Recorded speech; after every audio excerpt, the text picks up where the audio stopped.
오늘의 성경 본문 창세기 37장부터는 이 야곱의 아들 요셉의 이야기가 시작이 되는데요. 여러분, 요셉의 이야기는 이 아버지 야곱의 이야기에 포함이 되지만 지금부터는 요셉이 이 야곱의 이야기의 주인공이 되기 때문에 요셉의 이야기라고 해도 좋겠습니다. 요셉이 17살이 되었어요. 성경에는 소년이라고 기록되어 있는데 17살이면 소년의 티를 벗어나서 청년의 시기로 넘어가는 갓 청년이 되는 시기라고 보면 되겠는데, 여러분, 조금 후의 일이지만 요셉이 노예로 팔려가는 장면이 나오는데 노예로 팔려가기에 딱 좋은 나이인 것 같아요. 그런데 이 17살의 젊은 요셉은 그 형들과 함께 일하면서 양을 치는 목동이 되었는데, 형들과 함께 생활하고 함께 일하다가 보니까 이 형들의 말과 행동에 악하고 잘못하는 것들이 자꾸 요셉의 눈에 보이고 거슬리는 거예요. 근데 이것을 요셉이 아버지 야곱에게 그대로 일러 바치는 겁니다. 그러니까 일종의 고자질이라고 할 수도 있는데, 이 야곱이가 이 요셉의 고자질 때문에 그 아들들의 못된 행실을 다 알게 되고, 그러다 보니까 한 번씩 야단도 치게 되는 것이죠. 그러니까 이 형들의 마음이 어떻겠어요? 기분이 아주 나쁘게 되겠죠. 요셉이란 동생 때문에 자신들의 잘못이 샅샅이 다 아버지께 일러 바쳐지니까 형들이 요셉만 보면은 기분이 나쁘지요. 뭐 이런 녀석이 다 있냐, 저 녀석 때문에, 저놈 때문에 우리는 아버지에게 늘 야단을 맞아 하면서 요셉만 생각하면 기분이 나쁘고, 요셉만 보면 화가 나고, 요셉에게 미움틀이 박힌 거예요. 여러분, 그뿐 아니에요. 아버지 야곱은 요셉이만을 너무너무 사랑했어요. 요셉이는 야곱의 노년에 낳은 아들인데 아마 야곱이 91세 때 낳은 것으로 보입니다. 요셉은 야곱의 12아들 중에 11번째 아들인데 12번째 아들 베냐민은 아직 너무너무 어려요. 그러니까 요셉은 거의 막내격입니다. 막내가 귀엽거든요. 게다가 요셉은 야곱이가 가장 사랑했던 여인 라헬의 소생이죠. 근데 라헬은 몇 년 전에 죽고 말았습니다. 그래서 요셉에게는 어머니가 없어요. 그러니까 요셉을 향한 아버지의 야곱의 사랑은 너무나 깊어서 다른 형제들과 유난히 차별하고 사랑했는데, 그 한 가지 예로 요셉에게만 특별히 채색옷을 지어 입히는 거예요. 이러면 안 되는데 하여튼 야곱이 그랬어요. 그런데 여러분, 이 채색옷이라는 것이 여러 가지 색깔로 된 길고 품이 큰 겉옷인데, 이걸 표준 세번역으로 보면 화려한 옷이라고 기록되어 있어요. 그러니까 이렇게 화려하고 좋은 옷을 요셉에게만 지어 입힌 거예요. 여기서 지어 입히다, 지어 주다의 히브리어가 왜 아사라고 하는데요. 이 뜻이 습관적으로 만들어 주다는 뜻이 듭니다. 즉, 옷이 낡아질 때마다 그 옷을 새롭게 만들어 입혀주곤 했다는 것입니다. 이렇게 그만큼 요셉을 향한 아버지 야곱의 사랑이 너무 깊고 컸다는 것이죠. 그러니까 어떻게 되었겠어요? 요셉 입장에서는 아버지 야곱의 사랑을 받아서 너무너무 좋은데, 반면에 요셉의 형들의 입장은 어때요? 너무너무 기분이 나쁜 것이죠. 아니, 아버지가 요셉이만 사랑해주고 요셉에게만 좋은 옷을 지어 입혀주니까 기분이 요즘 말로 되게 나쁜 거예요. 안 그래도 자기들의 잘못을 고자질하는 요셉이가 눈에 가시처럼 보기 싫어 죽겠는데 또 아버지 야곱은 요셉이만 유난히 사랑하니까 형들의 입장에서는 요셉이 그야말로 꼴도 보기 싫었을 거예요. 그런데 감히 아버지를 미워할 수는 없고 요셉이를 미워하되 정말 미워한 것입니다. 형들이 요셉이가 얼마나 미웠을까요? 그럼 본문 4절 한번 볼까요? 본문 4절에 창세기 37장 4절에 보니까 그 형들이 아비가 형제들보다 그를 사랑함을 보고 그를 미워하여 그에게 은사가 불평하였더라. 은사가 불평하였더라는 것은 뭐냐 하니까 이 영어로 보니까 they could not speak a kind word to him. 어떤 그 친절한 말을 안 했다는 거예요. 이것이 히브리어 원어의 문자적인 뜻으로는 이런 뜻입니다. 그에게 샬롬이라고 말하지 않았다. 샬롬하지 않았다. 샬롬이라는 단어가 들어갑니다. 여러분, 샬롬은 평안하기를 바란다는 히브리인들의 가장 평범한 인사인데 이런 인사조차도 안 했거나 또는 평안하게 말을 안 했다는 거예요. 그러니까 요셉이만 보면 말이 그냥 불평이 나오는 거예요. 그러니까 얼마나 미웠으면 말조차도 좋은 말 안 하고 살았던 거예요. 그만큼 형들이 요셉을 정말 미워했다는 뜻이죠. 여러분, 여기서 이미 요셉과 10명의 위의 형들 간의 갈등과 긴장관계가 형성되고 있는 겁니다. 야곱의 가정에는 이런 형제 간의 불화와 갈등이 서서히 형성되고 있었는데요. 여기서 물론 형제들 간에 모두 갈등과 불화가 있었던 건 아니고 오직 요셉 한 명과 10명의 형들 간의 불화와 긴장관계가 점점 깊어지고 골이 형성되고 있었다. 이것은 곧 다가올 미래의 불안한 사건에 대한 암시를 보여주고 있는 겁니다. 여러분, 안 그래도 요셉과 10명의 형들 간의 분위기가 안 좋고 점점 험악해지는데 이런 분위기를 더욱 고조시키고 폭발시키는 듯한 마치 타오르는 불에 기름을 붓는 것과 같은 사건이 하나 터지고 말았어요. 그것이 뭐냐 하니까 요셉의 꿈 사건입니다. 그냥 꿈이 아니고 꿈이 사건이 되어버린 거예요. 요셉이가 무슨 꿈을 꾸느냐 하면 그 꿈의 내용이 이렇습니다. 요셉과 형들이 밭에서 곡식을 추수하면서 곡식단을 묶고 있는데 갑자기 요셉이 묶은 곡식단이 벌떡 일어서게 되고 형들이 묶은 곡식단들이 쭉 둘러서서 요셉의 곡식단에 절을 하더라는 겁니다. 참 만화 같은 꿈이에요. 단을 묶다가 단이 일어서는 거예요. 또 다른 단들이 일어서서 절을 합니다. 곡식단들이 곡식단에 절을 합니다. 참 재미있는 꿈이죠. 저는 한번 상상을 해보니까요. 진짜 만화 영화고 토이스토리나 나올 만한 그런 꿈이에요. 근데 여러분, 이것은 17살에 갓 청년이 되는 젊은 요셉에게 딱 적당한 꿈이에요.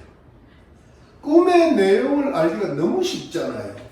꿈의 해석이 너무 쉽거든요. 이것은 누가 봐도 요셉이 나중에 아주 높아지고 형들은 다 낮아져서 형들이 요셉에게 절을 한다는 내용이죠. 형들이 요셉에게 다스림을 받는다는 내용이죠.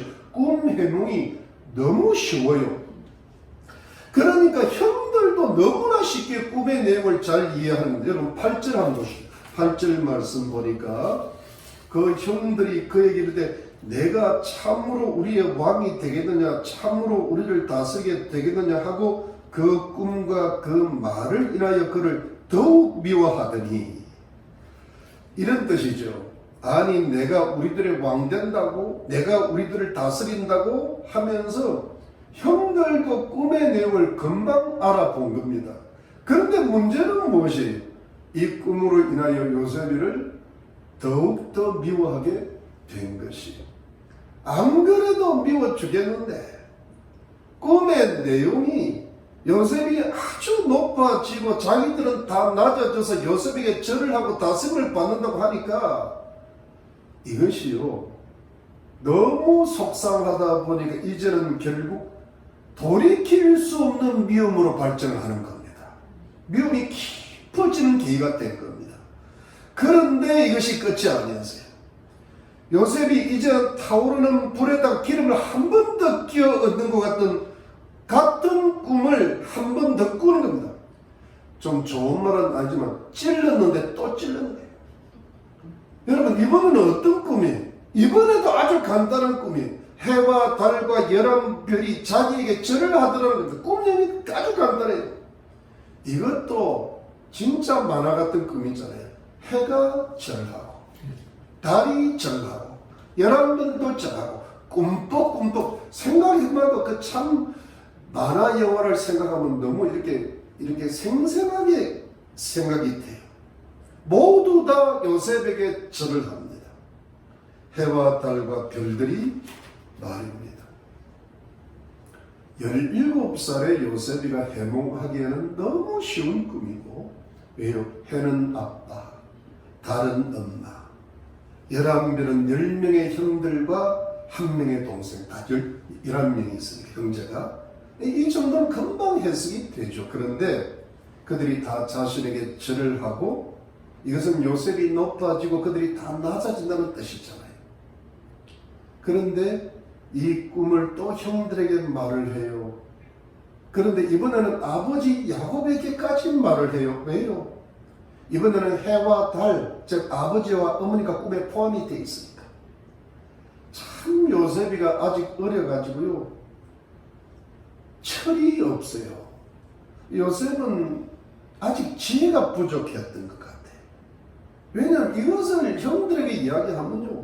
형들은 말할 것도 없이 자신을 미워하게 되고 아버지 야곱도 기분이 별로 안 좋으실 텐데 지금 요셉은 그런 거는 별로 안 좋은 게 없어요. 17이잖아요. 그냥 자기는 꿈을 꾸었다는 거야. 그리고 그 꿈을 반드시 말을 해야 된다는 거야. 마치 꿈 이야기하는 걸 자신의 사명이나 되는 듯이 열심히 알립니다. 여러분 이걸 한번 찾아보죠. 6절 말씀 보면 6절에 보니까요. 6절에 요셉이 그들에게 참 큰데 나의 꿈을 들으시오. 이번은 제발 좀 들어달라는 이런 꿈 이야기하면 안 되거든요. 그리고 9절부터 요셉이 다시 꿈을 꾸고 그 형들이 고하여갑니다. 그 8절 끝에 보면 그를 또 미워하더니 나왔는데 또 꿈 이야기하는 거예요. 10절 그가 그 꿈으로 부영에게 고하다. 부영은 아버지와 형들에게 고했다. 아버지가 그를 꾸짖고 그랬잖아요. 여러분 이때 참으로 요셉은 순수하였는데 그래서 여러분 요셉은 일평생 의인으로 살아갑니다. 그래서 요셉을 예수 그리스도의 모형이라 그러는데 흠이 없다는 거예요. 그런데 저는 흠이 조금은 보이는 거예요. 왜? 예수님은 어려서부터 지혜가 충만하시다 그랬는데 요셉은 뭔가 17살이 됐는데도 지혜가 좀 부족하고요. 물론 요셉이 예수님을 닮을 수는 없겠죠. 많이 닮았지만 똑같을 수는 없겠죠. 그래서 결국 어떻게 되었습니까? 이번에는 결국 아버지 야곱에게 한 소리를 듣는 겁니다.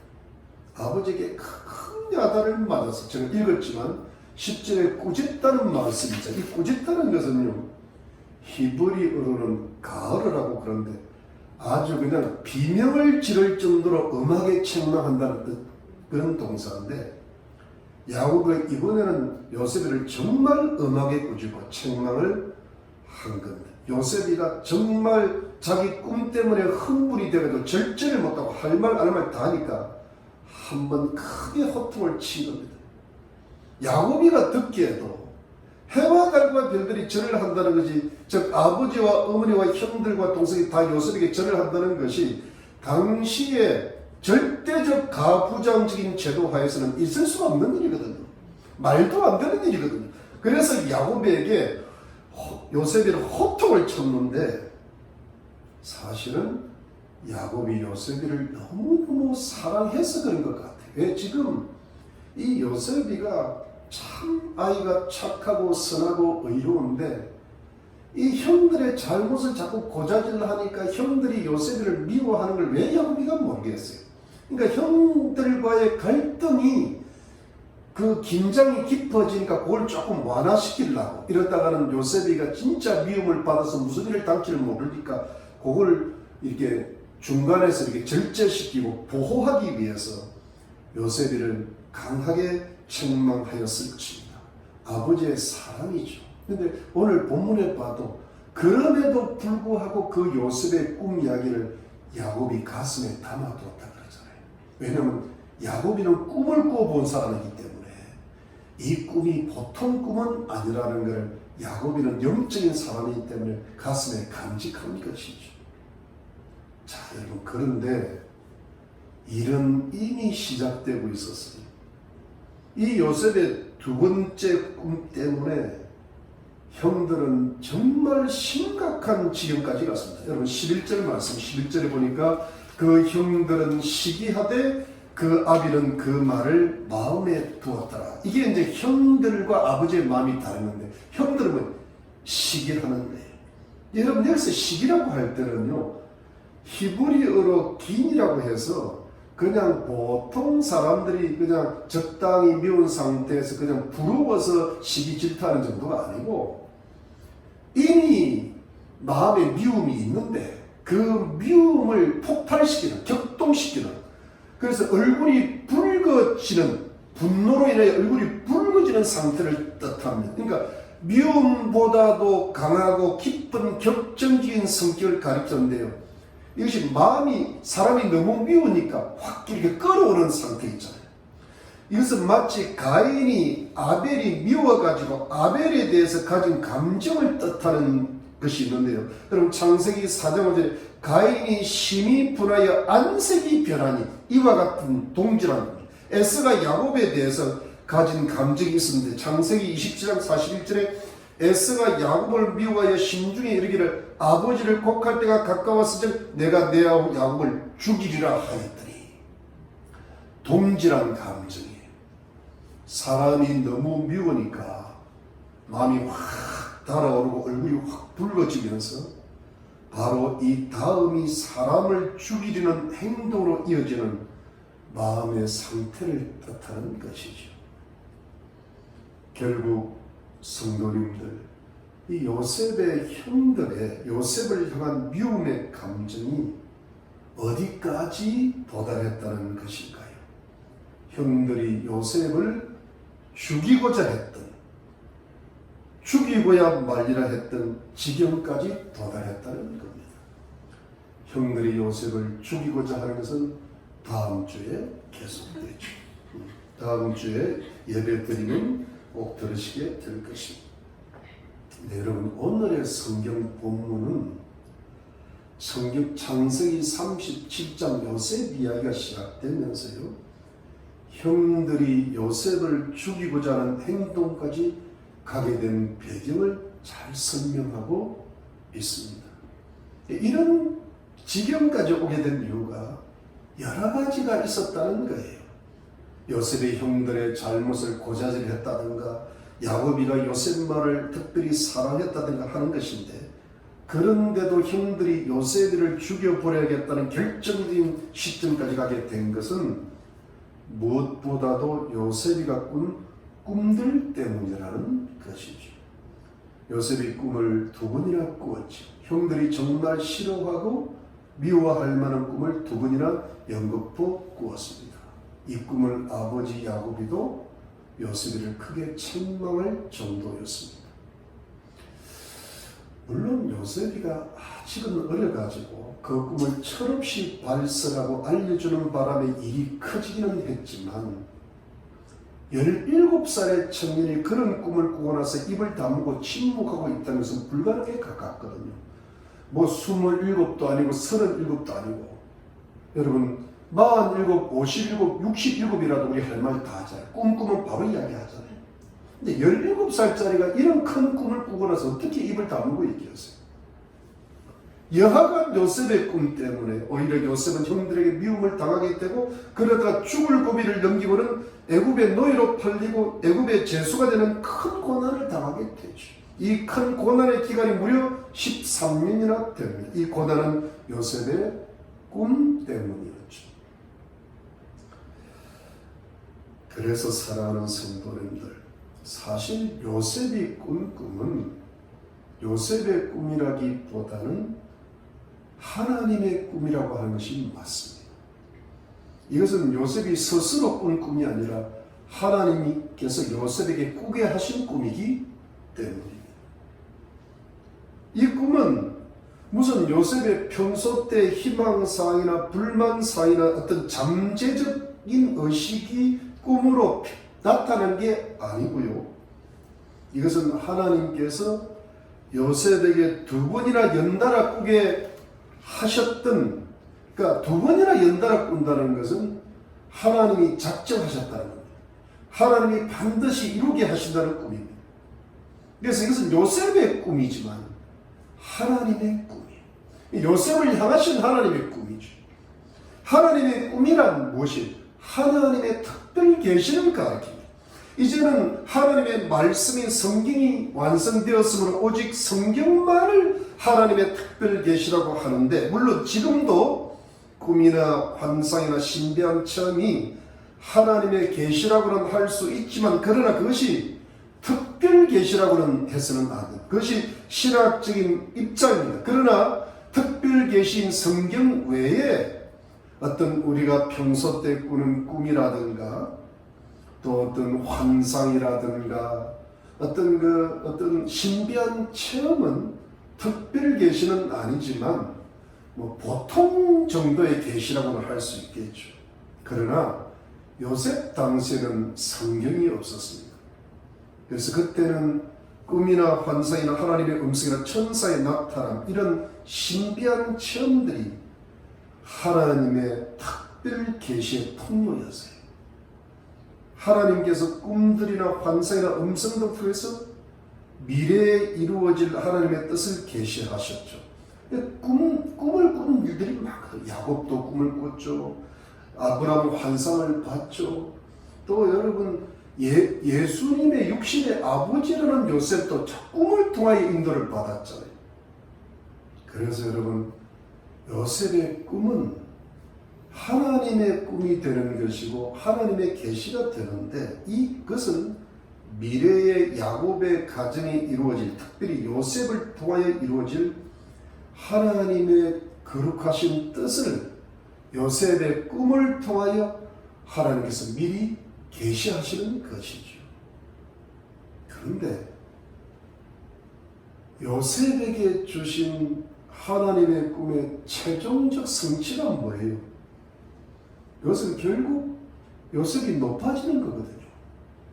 요셉은 애굽의 총리 대신이 되는 영광을 누리죠.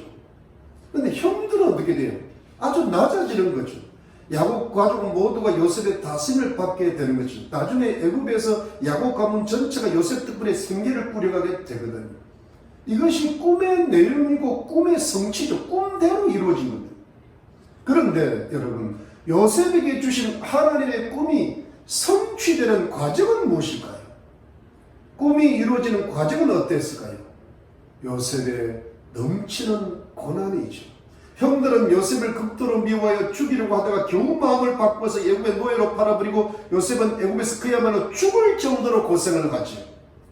아버지 야곱의 사랑을 독차지하던 요셉의 신세는 하루아침에 그야말로 완전히 비참한 나락으로 떨어집니다.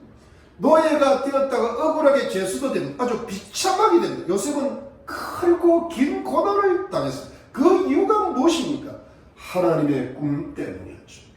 하나님께서 요셉이 주신 꿈 때문에, 그 꿈이 이루어지는 과정에서 요셉은 말할 수 없는 큰 고난을 당합니다. 그런데 성도님들, 하나님의 꿈의 성취와 그 꿈이 성취되는 과정을 통해서 하나님께서 요셉에게 주신 꿈의 영적인 의미는 무엇일까요? 요셉의 꿈은 결국 요셉 꿈대로 실현되잖아요. 요셉은 애굽의 총리 대신이 되었습니다. 당시에 초강대국이었던 애굽에서 세습지인 왕을 빼놓고는 가장 막강한 권력을 가진 최고의 자리에 올랐습니다. 이것이 요셉의 영광이었죠. 그러나 요셉의 영광이 꿈의 실현이지만 이것이 영적인 의미는 아니에요. 이 요셉의 영광이 뜻하는 꿈의 성취가 뜻하는 영적인 의미, 신앙적 의미는 무엇이냐? 이것이 중요한데, 왜 이것이 중요한가 하면 요셉만이 애굽의 총리 대신이 된 영광을 누린 것은 아니거든요. 다른 총리 대신도 막 지금 어떤 대통령이 있을 때 대통령이 들이 많잖아요. 그런데 거기에 영적인 의미가 깊이 부여된 대통령이 아닐 수도 있고 일 수도 있다는 거예요.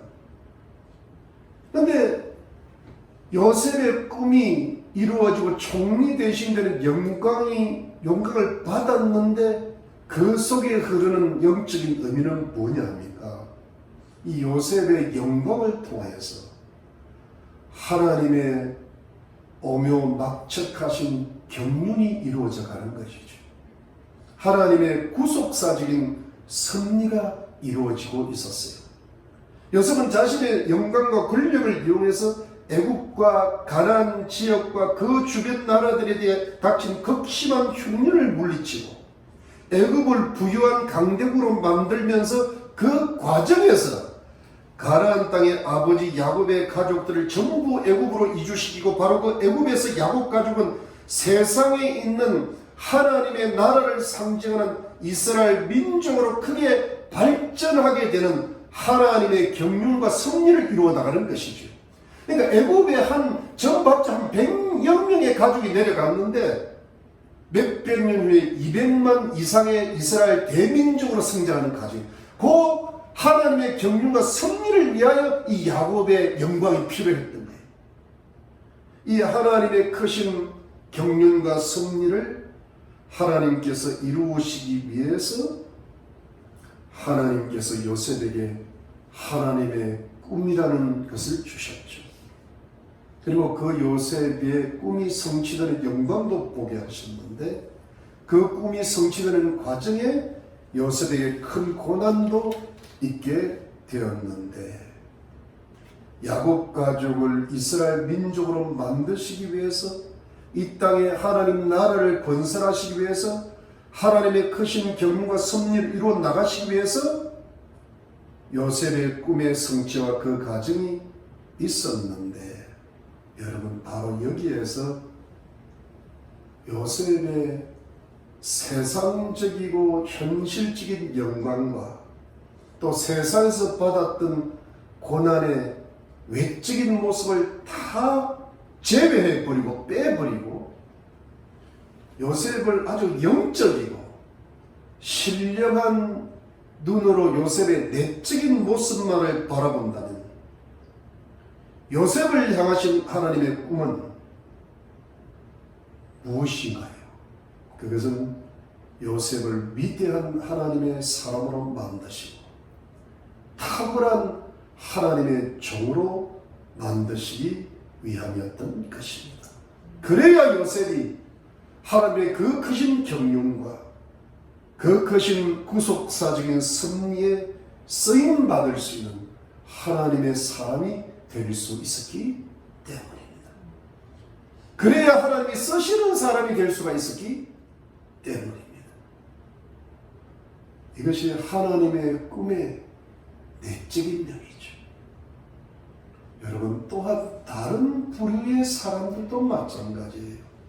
요셉의 10명의 형들은 요셉에게 주신 하나님의 꿈이 성취되는 과정 속에서 그냥 가나안 땅에서 별 어려움 없이 평범하게 살고 있다가 큰 흉년이 발생하였는데 이것도 하나님의 섭리죠. 요즘 같으면 코로나가 발생한 거예요.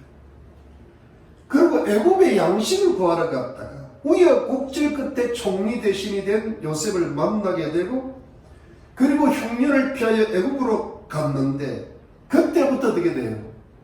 이 형들과 그 가족들은 요셉의 다스릴 받는 처지가 되잖아요. 요셉한테 꼼짝 못합니다. 왜냐하면 요셉을 죽이려고까지 했었잖아요. 그러니까 형들이 요셉 눈치 보기가 너무 바쁜 거예요. 요셉 꿈대로 됐잖아요. 어찌 됐든 꿈대로 됐는데 이런 형들의 세상적이고 평범하고 또 애국 땅에 살려고 내려오고 요셉의 눈치를 보고 요셉의 다스림을 받는 이런 생계를 꾸려나가는 외부적인 모습을 제외하고 빼버리고 형들을 영적이고 신앙적인 눈으로 바라볼 때 형들의 내적인 모습만을 바라본다면 이 10명의 형들을 향하신 하나님의 꿈은 무엇일까요? 여러분, 요셉의 꿈은 요셉에게만 한정된 게 아니거든요. 형들을 향한 꿈도 되고 야곱 가문 전체를 향한 꿈도 되고 이스라엘 민족을 향한 꿈을 되고 아니면 전 세상을 향한 하나님의 꿈이잖아요. 그것은 바로 이것이죠. 형들을 향하신 하나님의 꿈은 형들이 요셉의 눈치를 보면서 요셉의 다스림을 받으면서 하나님의 백성다운 백성으로 변화되고 성숙하는 것이었습니다. 요셉과는 좀 차원은 다르지만 그래도 하나님의 꿈은 이들을 변화시키고 성숙시키는 것이지요. 왜냐하면 사실 요셉의 형들의 하나님을 향한 신앙과 도덕의 수준은 그야말로 말이 아니었어요. 디나의 강간 사건이 있었는데요. 디나도 잘한 거는 없다고 봐도 돼요. 왜 그걸 놀러 다닙니까? 놀러 다니다가 이런 거예요. 그리고 그것을 대응하는 디나의 오라비들의 속임수와 무자비한 살인과 약탈이 있었잖아요. 도대체 하나님 백성들이 해서는 안 될 짓을 하는 악하기가 이런 말을 띄웠습니다. 그리고 장자 르벤이 아버지의 침상을 들여 패문의 절을 친 야곱의 장남이 이럴 수 있는 겁니까? 사실 이렇게 보면 여러분, 요셉이 아직 어릴 때 17살 때 철이 없다고 해도 형들의 잘못을 아버지께 고자질을 하였던 것도 사실 깊이 생각해 보면 요셉은 어릴 때부터 선하고 영적으로 도덕적으로 매우 선하고 의로운 면이 있었던 사람이라고 볼 수 있고, 그리고 아버지가 이 야곱이 요셉을 사랑하였던 것도 물론 어려서 난 아들이고 사랑하는 라헬의 초생이긴 하지만 어릴 때부터 아이가 너무 선하고 의롭고 지혜로우니까 사랑하지 않을 수가 없었죠. 그러니까 요셉의 입장에서는 아직 어리니까 눈에 비치는 형들의 모습이 너무 악하고 하는 것마다 틀린 거예요. 그러니까 아버지 야곱에게 일러 바치는 거예요. 왜? 형들이 잘못했으니까. 그런데 그 형들은 자기 잘못에 대한 생각은 안 하고 자기를 좀 고치라. 동생이 참 똑똑하다, 훌륭하다, 어떻게 내 동생이 저리 훌륭한 동생이네, 이런 생각 안 하고 그냥 미워하기만 한 거고, 심지어 어떻게 죽이려고 했잖아요. 이게 어느 수준입니까? 하나님 앞에 제사 잘 드리는 아벨을 죽이려 했던 가인의 수준 아닙니까? 야곱을 죽이려고 했던 에서의 수준이죠. 신앙적 도덕적 수준이 야곱의 가문의 사람들로서는 하나님의 언약의 후계자가 될 이스라엘 민족의 12지파의 조상이 될 인물들로서는 너무 수준이 떨어지는 것 아닙니까? 과연 이런 하나님의 백성들이, 이런 야곱의 가족들이 어떻게 하나님 나라를 이루어갈 이스라엘 민족의 조상들이 될 수가 있겠습니까? 하나님 백성들이 이래도 되는 것입니까? 어떻게 이렇게 영적으로 도덕적으로 빈약하고 타락한 사람들이 도대체 하나님의 백성 야곱의 가문 이스라엘 민족의 조상들이 될 수 있느냐 말입니다. 제가 볼 때는 이때는 구원도 못 받았을 것 같아요. 왜? 이들이 하는 행동을 보면 그렇고요. 아마 종교적으로 생활했지, 요즘으로 말하면 교회도 다니고 신앙의 가문에서 자랐지만 영적으로 인격적으로 예수 그리스도를 온전히 영접하지 못하고 구원받지 못하고, 그리고 구원받지 못했으니까 성숙하지 못하는 상태로, 좀 지나치게 말하자면 예수님 12제자에게 가룟 유다가 있었듯이 하여튼 구원받지 못한 상태로 살아갔지 않았나 싶습니다. 이걸 야곱이도 어느 정도는 알고 있었을 거고, 이 사실을, 이 영적인 도덕적인 상태를 누가 가장 잘 알고 계셨을까요? 하나님께서 이 타락하고 빈약한 야곱 가문의 사람들의 하나님의 언약이 들어가 있는 이 가문을 하나님의 백성으로 만드시고 하나님의 백성답게 성숙시키시고 이스라엘 민족의 조상들답게 만드시기 위해서 하나님의 꿈을 요셉에게 꾸게 하시고, 요셉이 고난받게 하시고, 요셉이 성숙한 하나님의 종이 되게 하시고, 요셉이 영광을 받게 하셔서 그 요셉의 영광을 통하여서 이 형들이 꼼짝없이 요셉에게 절을 하고 다스림을 받게 하신 것이죠. 이 의로운 요셉을 통하여서 형들은 생계를 꾸리면서, 생계를 꾸리는 것도 중요한 것이 하나님의 꿈의 의미가 아니라, 꿈의 의미는 동시에 요셉의 형들도, 요셉의 가문의 백성들도, 형들의 자녀들도 하나님의 백성으로 구원받게 하시고 성숙케 하시고 하나님 나라에 작게나마 쓰임을 받게 하시는 훈련을 하고 계셨던 것입니다. 형들이 요셉 말이면 꼼짝을 못합니다. 그런데 의로운 요셉이 아무리 자기 권력이 막강하더라도 형들을 그거 갖고 괴롭혔겠습니까? 아니에요.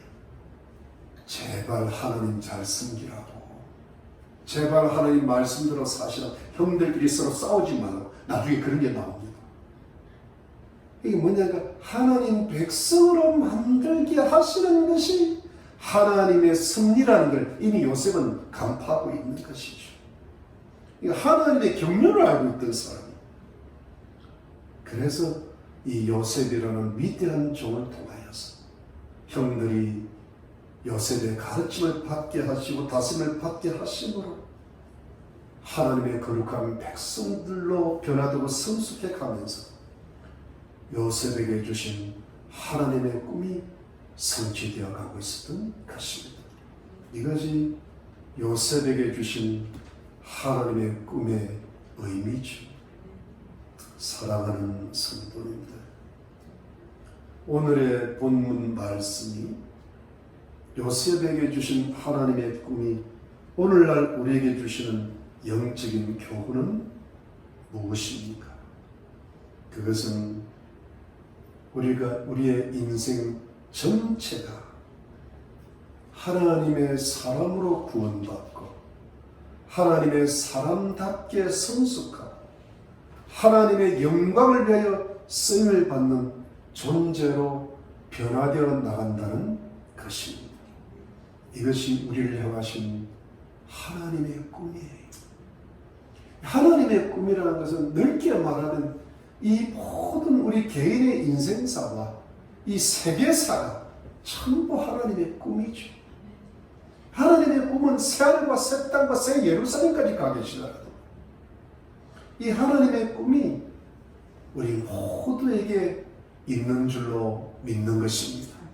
이 하나님의 전체적인 꿈은 성경에 게시되어 있죠. 특별히 계시는 우리 개개인을 향한, 우리 개인 가정을 향한 어떤 구체적인 꿈도 보통 계시로 있는 줄로 저는 믿습니다. 이 모든 것이 우리 개인적으로나 교회적으로나 모든 인류적으로나 모든 것이 하나님의 꿈대로 될 것입니다. 하나님의 경륜과 섭리대로 될 것입니다. 어떤 자는 높아지게 될 것이고 어떤 자는 낮아지게 될 것입니다. 어떤 자는 많이 배우게 되고 어떤 자는 적게 배우게 될 것입니다. 부자도 되고 가난한 자가 될 것입니다. 이것이 모든 인류를 향하여 모든 개인을 향한 하나님의 꿈대로 될 것입니다. 우리 살아가는 모든 것이 하나님의 섭리와 경륜을 위하여 될 것입니다. 모든 것을 하나님이 주관하고 계십니다. 그렇기 때문에 사랑하는 성도님, 우리들을 향한 하나님의 꿈이 이루어지고 성취되는 과정 속에서 우리 성도님들께서 늘 기억하고 집중하고 추구해야 하는 것은, 겉모습이 이루어지는 것은 하나님의 뜻을 따라 이루어질 것이니,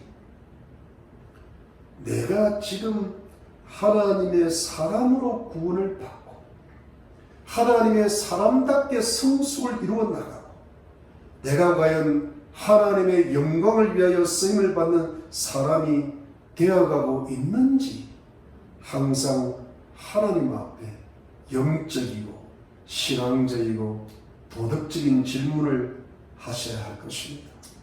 이것이 하나님의 꿈에 내 자신의 인생을 맞추는 비결입니다.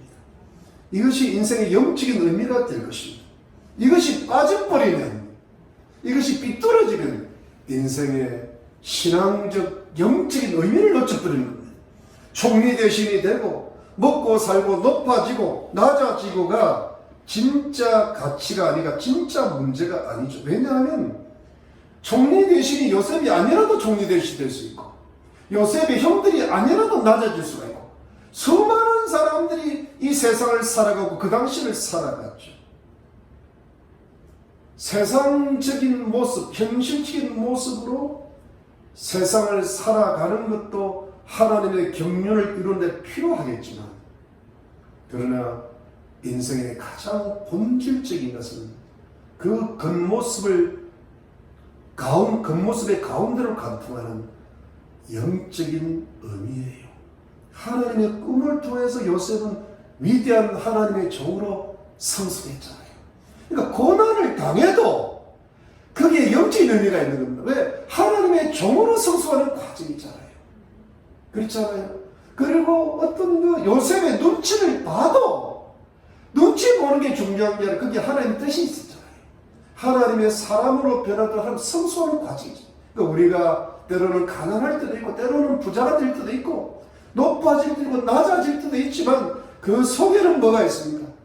우리를 하나님의 사람으로 구원하시고 하나님의 사람답게 성숙시키시고 하나님의 위대한 종으로 만들거나 쓰임을 받게 하시는 하나님의 경륜과 섭리가 있는 줄로 믿습니다. 거기에 우리의 마음을 기울이는 거예요. 그러므로 여러분, 우리의 모든 인생의 꿈과 소원도 이런 의미에서 하나님의 꿈에 초점을 맞춰야 돼요. 하나님의 꿈에 내 소원이 일치되도록 노력하십시오. 오직 하나님께서 나의 모든 것을 이루어 주시도록 하나님께 기도하고 하나님을 의탁하십시오. 내 꿈이 아니라 내 소원이 아니라 하나님의 꿈이 이루어지도록 노력하십시오. 그래야 영적인 의미가 있고 그 꿈을 하나님께서 이루어 주실 줄로 믿는 것입니다. 그 핵심은 내가 지금 예수 믿고 구원받은 사람이냐는 것입니다. 그리고 내가 지금 하나님 말씀에 순종하면서 성숙함을 이루어 나가냐는 것입니다. 나는 과연 하나님께 영광을 돌리고 있고 하나님의 영광을 위해서 쓰임을 받기 위해서 살고 있느냐는 것입니다. 나는, 우리 가정은, 우리 자녀는, 우리 교회는 하나님의 크신 경륜과 섭리와 영광을 위해서 살고 있느냐는 것입니다. 사랑하는 성도님들, 여러분의 인생을 하나님의 자녀다운 자녀답게 살아가십시오. 여러분의 인생이 하나님의 꿈을 따라 사는 인생이 되게 만드십시오. 그래서 하나님의 꿈이 여러분과 여러분 가정과 우리 교회를 통하여 다 성취되게 하시기를 예수 그리스도 이름으로 축원합니다. 기도하겠습니다. 하나님 감사합니다. 우리 모두를 향하시고 우리 개인을 향하시고 우리 가정의 자녀들을 향하신 하나님의 꿈이 있는 줄로 믿습니다.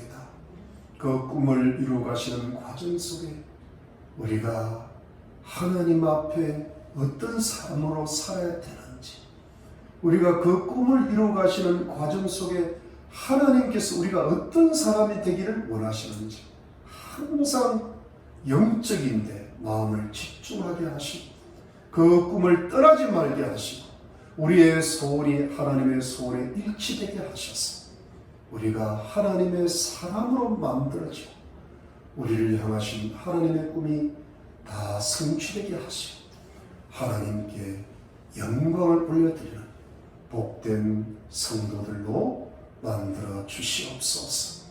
우리 가정과 직장과 자녀를 꼭 지켜주시고 우리 부모, 형제, 가까운 이웃들까지 지켜주시고 코로나 질병으로부터 항상 보호해 주시며 여러 가지 경제적으로 어려운 때 필요한 물질을 늘 공급해 주시고 우리의 반석이신 하나님, 우리의 삶의 반석이 되어 주시고 필요한 모든 것 채워주시며 우리의 삶을 반드시 지켜주시고 축복해 주시기를 소원합니다.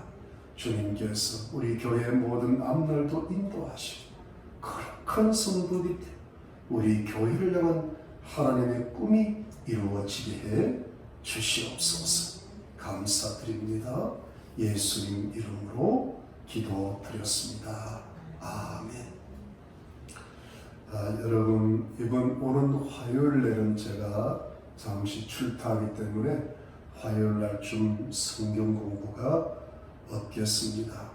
코로나 사태가 한풀 완전히 꺾일 때까지 이대로 영상 예배가 계속될 것입니다. 여러분 항상 건강에 유의하시고 이럴 때일수록 신앙이 게을리지 말고 늘 말씀 읽으시고 기도에 힘쓰시고 특별히 자녀들을 위해서 가족들의 영혼 구원을 위해서 이웃들 위해서 늘 깨어서 기도하시길 바랍니다. 하나님의 축복이 임하실 것입니다. 감사합니다. 축도하겠습니다. 지금은 예수 그리스도의 놀라우신 은혜와 하나님 아버지의 지극하신 사랑과 성령의 위로와 교통과 충만하신 하나님의 꿈이 우리들에게 있음을 믿고 그 꿈에 우리의 마음과 정성을 일치시키며 하나님의 사람답게 살아가고자 노력하는 우리 하나님의 거룩한 백성들과 가족들과 이웃들 머리머리 위에 지금으로부터 영원토록 함께 계실지어다. 아멘.